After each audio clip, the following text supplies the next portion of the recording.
Hello दोस्तों ये chapter number third है क्लास सेवेंथ और बुक का नाम है गुलदस्ता। ये एक नज़्म है आमों की फरमाइश और अकबर इलाहाबादी ने इसको लिखा है। चलिए इसको पढ़ते हैं, काफ़ी मज़ा आएगा। नामा न कोई यार का पैगाम भेजिए, इस फसल में जो भेजिए बस आम भेजिए।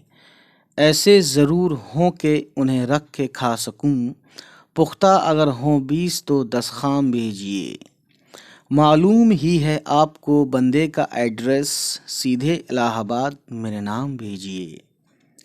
ऐसा ना हो कि आप ये लिखें जवाब में, तामील होगी पहले मगर दाम भेजिए।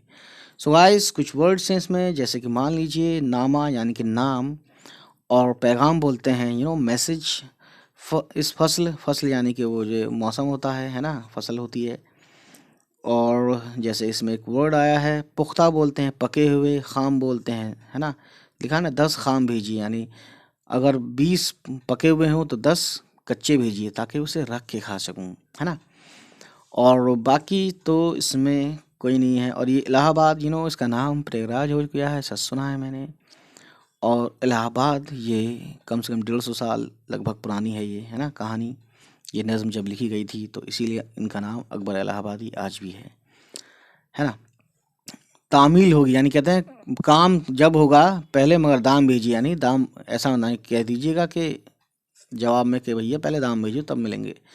तो गाइस काफ़ी कहानी मज़ेदार थी, ज़्यादा बड़ी नहीं है ये नज़्म। तो इस कहानी में इतना ही। नेक्स्ट टाइम हमारी आपसे मुलाकात होगी, तब तक खुश रहें, आबाद रहें, बाय बाय, टेक केयर।